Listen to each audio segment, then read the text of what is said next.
We find ourselves deep in the Canadian wilderness. A bloodied and beaten Wolverine hobbles his way through a clearing.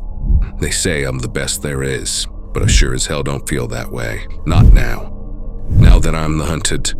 Now that I'm the prey. An energy blast suddenly rocks the clawed superhero, forcing him to move and get as far away from this unseen assailant.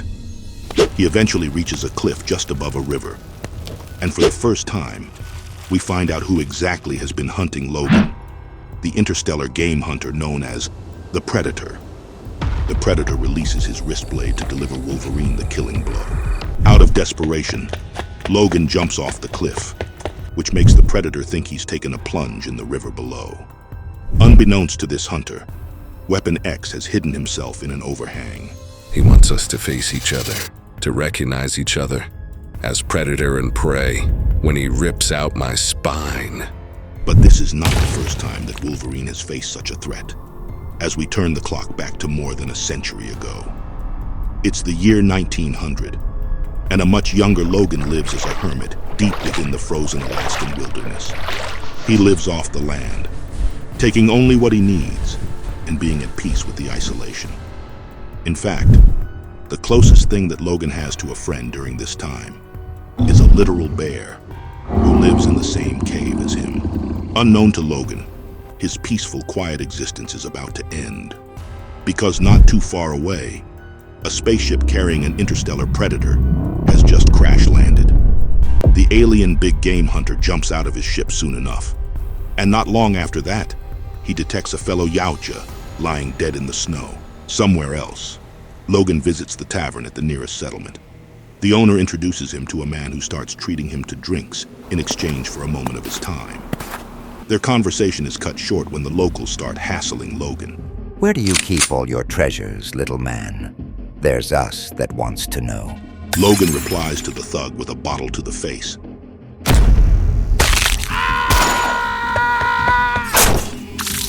And, in a matter of seconds, Logan exits the tavern, leaving behind a pile of dead or unconscious thugs in his wake. The man follows him outside, and Logan finally agrees to accept his proposal when he hears what he has to say. It's my son. He's been kidnapped. They're holding him for ransom. Please, I'm begging you. Somewhere else, the Predator uses his shuriken to take down some local wildlife. The skull of each animal he defeats becomes a trophy he hangs in the woods. But soon enough, the challenge of defeating these beasts loses its charm. So, the Predator sets his eyes on a more worthy prize: humans. Later, Logan and the man, whose name is revealed to be Tucker, ride through a snowstorm to retrieve the man's son from his kidnappers.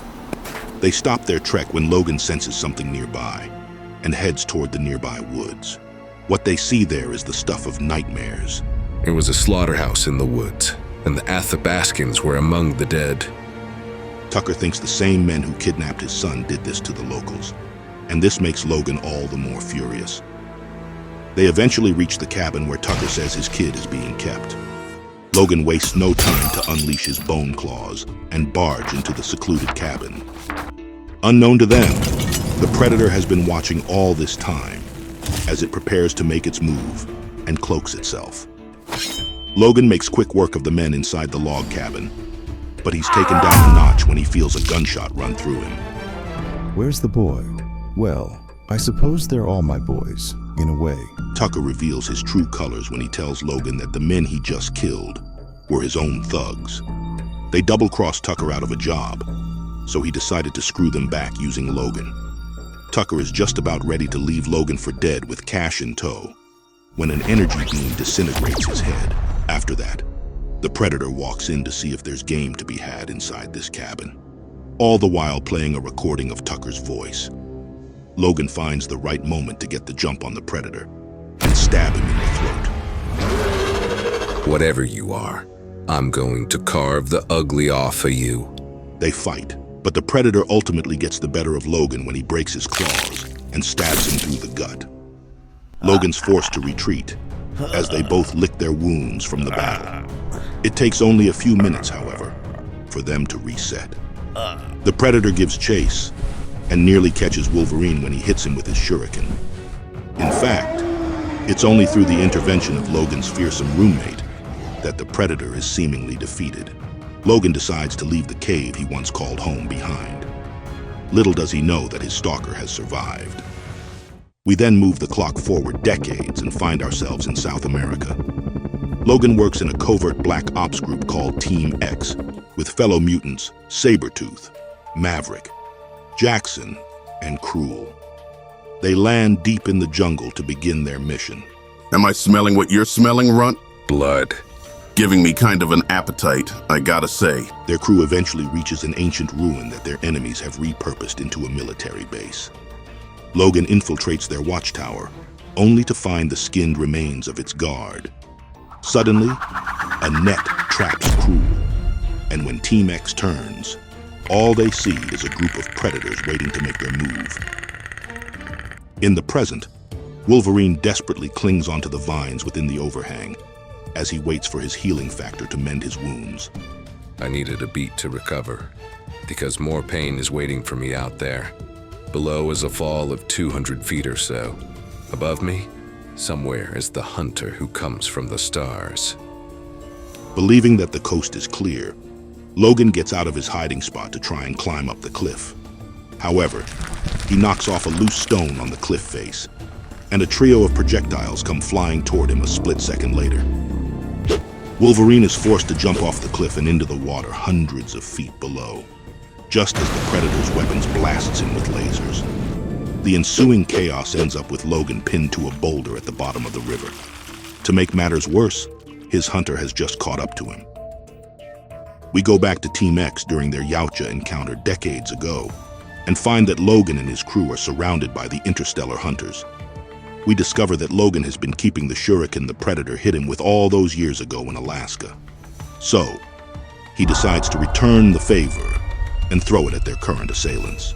He successfully takes out one of the Predators with it, but it's all just a diversion to give Team X an opening to retreat.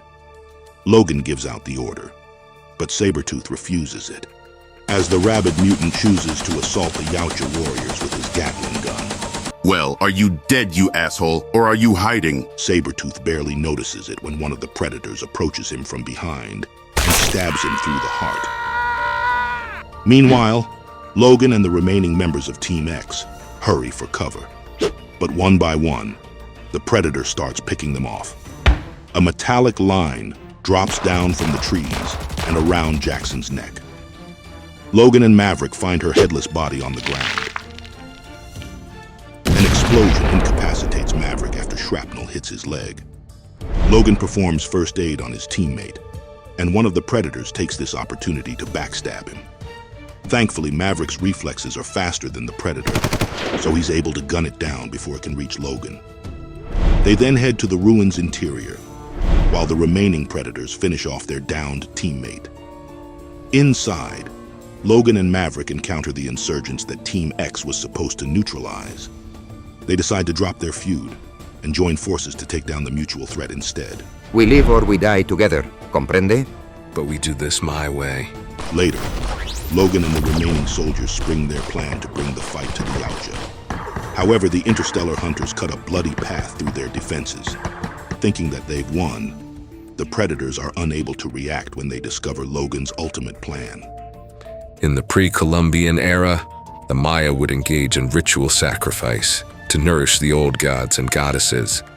In that same spirit, we fed them blood that day. The rigged explosives simultaneously detonate, killing the Predators within. Meanwhile, Logan and surviving Team X members Maverick and Sabretooth await extraction. As for the remaining insurgents, Logan opted to omit from his post-mission debrief that he let them all go. We then move the clock back a few years after the South American incident. We're in Alberta, Canada, right in front of the Weapon X facility. An otherwise routine day is interrupted when a lone Yautja warrior murders the facility's guards. He eventually brute forces his way deep within the Weapon X facility, destroying anything and everyone in his path, until he ultimately reaches a room containing his target, the unconscious Logan, who's currently undergoing his Weapon X transformation. In the present, we find out that Wolverine has been setting up a trap for his opponent. He makes the hunter think he's incapacitated as the predator approaches to kill him. But Logan still has a lot of fight in him. He uses his own blood as a smokescreen to hide his presence.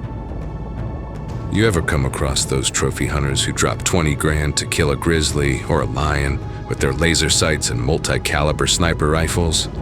You know they don't really know what they're doing. The fancier the tech, the cockier you get, and the more detached you are from the musk and blood beat of the thing you want dead. When the water clears, all the predator can see is the boulder that once pinned his target. And Wolverine is nowhere to be found.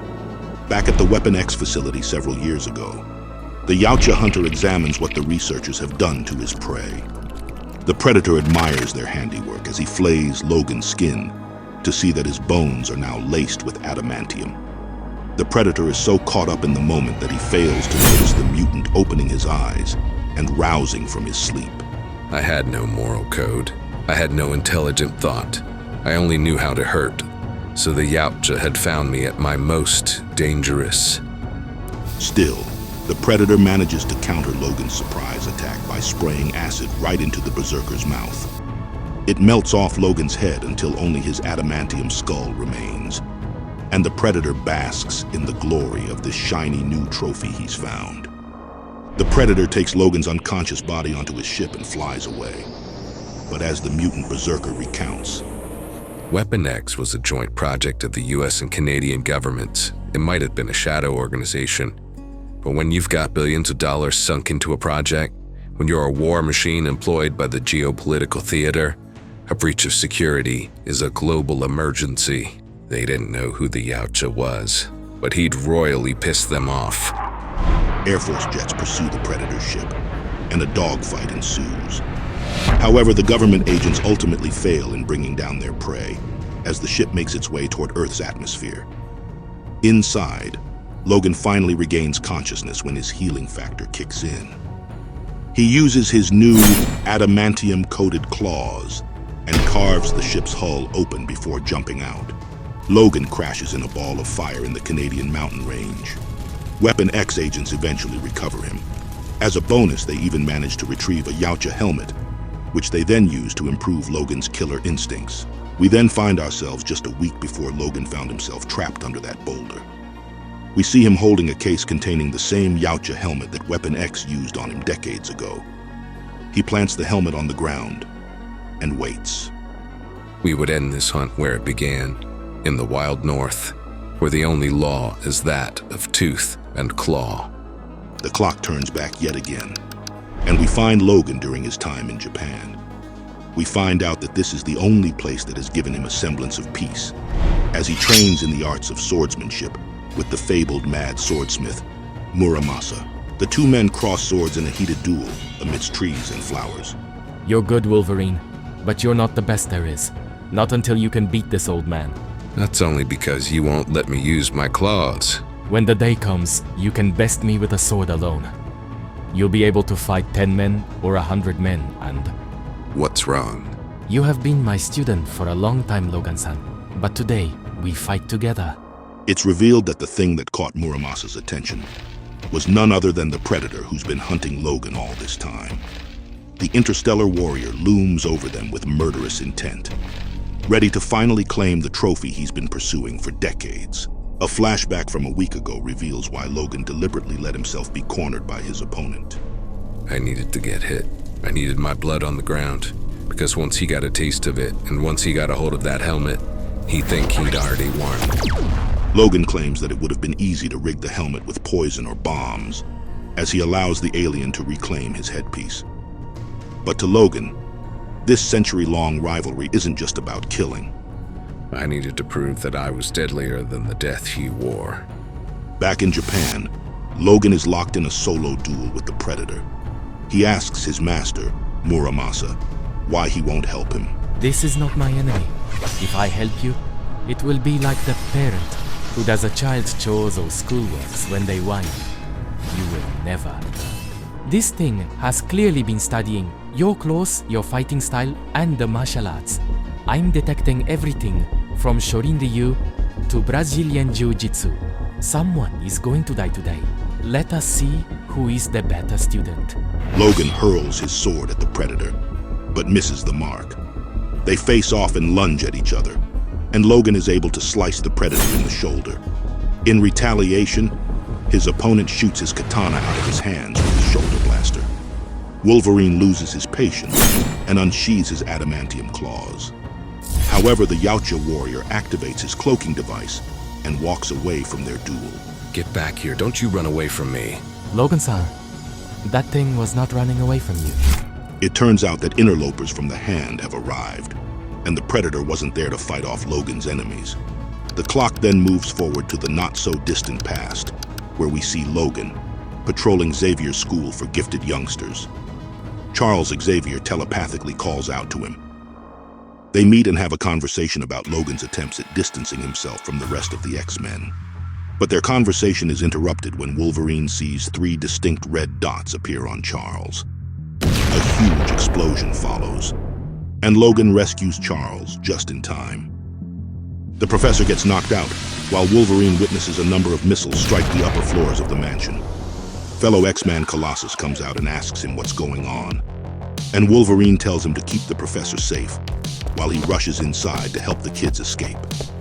He directs the students to safety. He checks one of the mansion's upper rooms. Anybody up here? Kitty? Kitty, you okay? Bola suddenly wrap around Wolverine and electrocute him. And just like many times before, the Predator appears before the Wolverine. However, Logan is not alone this time, as Kurt Wagner, aka Nightcrawler, teleports him out of the room before the Predator can kill him. Logan only becomes more guilt-ridden, knowing that he's putting the rest of his mutant friends in danger. So, he tries to protect them in his own way. Damn it, Elf. Stay the hell out of this. That goes for all of you. Keep away from me. I don't want your help, Nightcrawler. This just proves what I always knew. I shouldn't be here. Logan hears Rogue's voice somewhere inside the mansion. He rushes toward it only to find that the Predator has her hostage. Seeing this, Logan decides to give himself up instead of risking Rogue's life. The Predator takes him to his ship. Surprisingly enough, another Wolverine comes rushing in towards them to attack the Predator. It's revealed that it's Danny Moonstar, who just shapeshifted into Logan to help him escape the Predator. Nightcrawler suddenly appears behind the alien and pulls the tubes from its helmet, while Kitty phases up from the ground to trip and subdue the enemy. However, the Yautja ultimately escapes the X-Men's grasp. In the present, we learn that this incident is what drove Wolverine to challenge his interstellar rival to a final duel. The Predator rises from the water, while Wolverine, knowing that his enemy registers heat signatures, covers himself in mud. The alien hunter spots an eye poking out of a mound of dirt. Thinking that it's Wolverine, he stabs at it. The Predator realizes the deception as Wolverine leaps out from the shadows and drives his adamantium claws straight into the Predator. Logan's opponent gets him off his back with a high-voltage shock before pulling a ceremonial dagger. They reset and clash with each other again, as both warriors drive their blades into each other's bodies.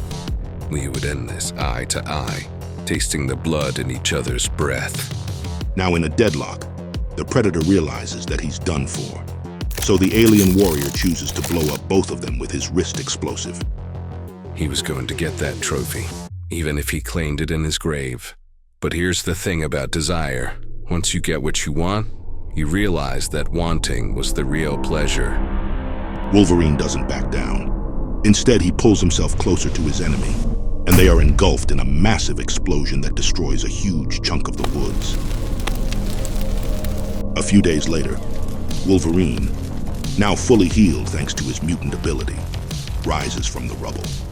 With his century-long rival now gone, he can't help but think how much he's going to miss the Predator. At least he left me a dangerous trophy. I see my reflection in its blade. I'll remember its keen edge every day of my damned life. That's it for this video. Don't forget to like, share, and subscribe to our channel for more content like this. In the meantime, feel free to watch the next video you see on your screen. Stay safe, and we'll see you next time.